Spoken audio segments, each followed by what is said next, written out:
Okay, besides Raymond Fossaway marrying Red, the prostitute, and besides Lionel Baratheon inviting Dunk to Storm's End and asking him if he's ever been to Tarth, and even besides Egg sneaking in Aryon's room to do the same thing that he did to him as a child, even though he's still a child, did Egg sneak off with Dunk and not tell his father? That's the way they seem to have left the show, and I don't mind that slight change from the books, especially since we never see Makar say yes to either Dunk or Egg. Ira Parker says they will deal with the ramifications of that later. I assume he will know where he went. They may stop there on the way back from Dorne. They may have sent a raven once they got to Old Town, where they get the donkey from Aemon, which they will have in season 2. However, but I don't expect to get to season 3 and find out that Makar has no idea where his youngest son is. We open the show with Lionel standing over Dunk with a Meister next to him. Dunk is obviously sulking, and Lionel brought some help and maybe some wine. He invites him to Storm's End and says he'll keep his blade sharp, which is either a gay pun or a training and sparring comment. But who knows after that dance scene in episode 1? He takes offense at Dunk's feelings for Baelor because he was just one of the 6 people who fought for Dunk, and he fought against the 2 members that couldn't hurt him, which is less heroic when you make that the main point of your statement. The other 2 Humphreys also died for Dunk, and Lionel views their sacrifice as more honorable than that of Baelor Targaryen. He's not wrong. He and everyone else just have a disdain for the Dragon House since the loss of their dragons, and now there is nothing stopping them from voicing it. He says, "Come with me, and I'll love you like a brother. Refuse me, and I'll hate you like a brother." This sets up their epic fight years later. To briefly explain, if you haven't heard it before, the conflict began when Prince Duncan Targaryen, King Aegon V's eldest son, broke his betrothal to Lionel Baratheon's daughter. And Prince Duncan had fallen in love with a mysterious commoner named Jenny of Oldstones and married her against his father's wishes, renouncing his claim to the throne to stay with her. Lord Lionel Baratheon took this as a massive insult to House Baratheon's honor. In a fit of rage, he renounced his fealty to the Iron Throne, declared himself the independent Storm King, and rose in rebellion. To avoid a prolonged and bloody civil war, it was decided that the conflict would be settled by a trial by combat. The challenger, Lord Lionel Baratheon, the crown's champion, Ser Duncan the Tall, who was by then the Lord Commander of the Kingsguard. The fight was legendary. Lionel Baratheon was known as one of the most powerful warriors in the realm, famous for his incredible strength and his habit of laughing while he fought. Dunk, meanwhile, was the premier knight of the Kingsguard, possessing massive reach and years of experience. After a grueling and physical bout, Dunk defeated Lionel Baratheon. Unlike the trial by 7 at Ashford, this duel ended with mercy. Lionel yielded, and the rebellion was settled peacefully. To mend the rift between the crown and the Stormlands, King Aegon V, Egg, arranged for his daughter, Princess Rael Targaryen, to marry Lionel's heir, not his son, Ormond Baratheon. This marriage is why the Baratheons have Targaryen blood. Ormond and Rael were the grandparents of Robert Stannis and Renly Baratheon, giving Robert his legal claim to the throne years later. Dunk roams the grounds of the tourney field, getting looks from everyone. He visits Baelor's pyre after the funeral is over. He speaks to Valar, which most of the conversation is right out of the book.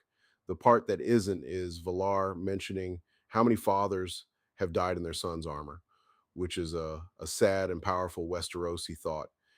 Every son that inherits armor may eventually go off to war and die in their father's armor, but the other way around is pretty tragic as well. Then get the Raymond come up scene or the Rowan come up. I'm not sure. They both seem happy. But Dunk obviously feels it's not his place to tell Raymond that she's been with Manfred Dondarrion since she got here. And whatever is growing in her belly is not an apple seed. Huh. See what I did there? Like I said, they seem happy, and she will be the first lady of the Green Apple Fossaways. In the book, Dunk is out by his tree, and Makar's men come to tell him the prince wants to see him. And then Makar appears and talks to him there. In the show, they bring Dunk to him in the castle and also break up the conversation in two, just so we can get the drama of Dunk saying no first, then have a series of people change his mind before he says yes.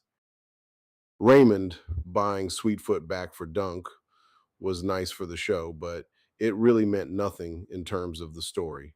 It's a resolution for Sweetfoot since Dunk said that he would come back and buy her in the book, and he never did by the end of story.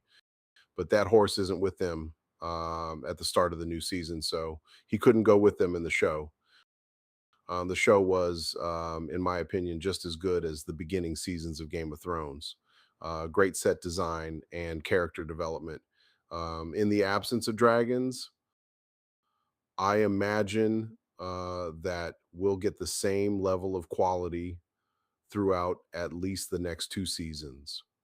Once we get into the things that we haven't heard about, meaning the unpublished stories George has given Ira Parker, there's going to be room for people's opinion of what things should be. But these next two stories are set in stone, and they've proven they can give us a good adaptation. I've gone over the family tree in another video, but I'll use my family tree to illustrate where we are about to go from here. Darren the Good is currently king and will be until the spring sickness in the next year after the show. The Great Spring Sickness is arguably the most consequential biological event in the Targaryen family tree. It occurs between the events of the Hedge Knight 209 AC and the Sworn Sword 211 AC, effectively clearing the deck of the primary Targaryen succession and paving the way for Aegon V, to eventually take the throne. The plague hit King's Landing harder than anywhere else, and it did not spare the Red Keep. Within a year of the trial by seven at Ashford, King Daron II, the Good, the reigning monarch who presided over the realm's peace, died of the sickness. Valar and Materis Targaryen, these were the two sons of Baelor Breakspear. Since Baelor was already dead, Valar was the heir to the throne. Both princes died in the plague, completely extinguishing Baelor's direct line. And with the king and his primary heirs dead, the crown bypassed Baelor's branch entirely and moved to King Daeron's second son, Aerys the First Targaryen. He became king at the start of the Sworn Sword. Aerys was a bookish, scholarly man who had no interest in his wife or producing heirs. His reign was defined by his hand, Brynden Bloodraven Rivers, and the continued threat of the Blackfires. Rhaegal Targaryen, the third son of Daeron II, became the new Prince of Dragonstone, the heir apparent. However, Rhaegal was famously unstable, often seen dancing naked through the Red Keep, meaning the realm's stability was precarious. The sickness is the reason Prince Maekar became so much more prominent. At the time of the Sworn Sword, Maekar is brooding at Summerhall, frustrated that he was passed over for the position of Hand of the King in favor of Bloodraven. In short, the Great Spring Sickness did what no rebellion could. It killed the Golden Heirs, Baelor's line, and left the crown to the younger, more eccentric branches of the family.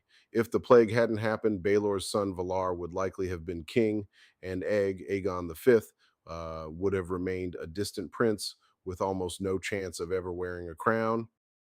Now we're set for Egg's line to lead right into Daenerys and Jon Snow.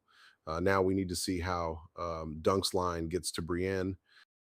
That's really all I have for the show. And I could go on to more, but let me know what I'm missing. And I'll just make another video. Plenty more to talk about, from the Blackfire Rebellion and Aegon the Fourth's decree to all the Summer Hall events, and Rhaegar Targaryen being the next link to the main show.